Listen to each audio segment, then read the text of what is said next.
be coming. We got a bunch of people out sick today. For somebody's. We're trying something else out to I don't make know. the room a little less difficult to manage, so we'll see how this works. And we'll have you actually doing some work in small groups, and then we'll harvest it and look at it together as the large group. So we'll try that out here this week, and if that isn't as good as we want, we'll try something else the next time. So we pull things together. Let me give you an overview of what we're going to do today.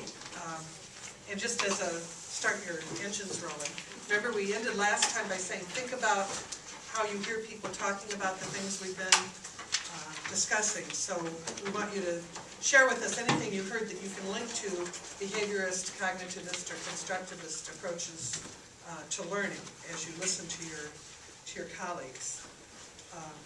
We're going to work with the notion of intelligence, and you have an article that you brought. We'll be debriefing those as well as just what's in your head about intelligence. When you hear that word, what do you think about?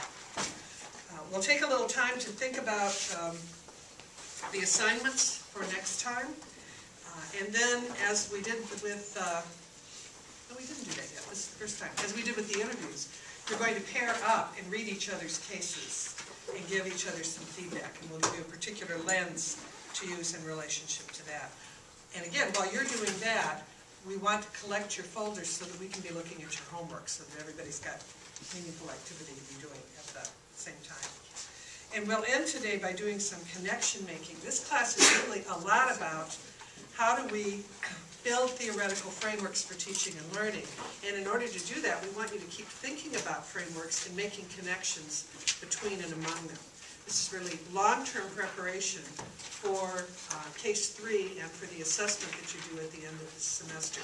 Can you apply a framework? Can you say, here's how it works here, here, and here?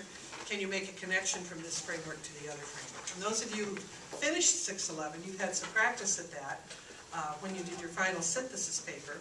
Those of you who are in 611, you're getting additional practice as you go along with that, because you're also, as you are introduced to those theories, thinking about how they apply and how they work. So in your small groups, Carol, you want to tell them what you'd like?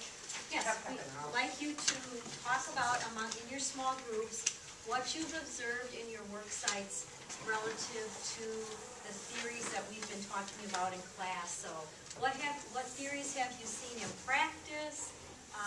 What triggered you to connect what you witnessed to that particular theory? And then we'll come back together as a larger group and do a debrief. So it's really about what am I learning in 611 and 612? How am I seeing that play out in my particular work situation? And then what connections am I making between what I'm learning and what I'm seeing in action? Okay, so we'll have you do that in your small groups. Can I just ask really quickly, because we're video recording today for the folks who aren't here, is there anyone who for whatever reason would not want to be on video? Because then I can just stay away from your table. Okay, thank you. Well, there are many reasons, legitimate reasons why people might not want to be on tape.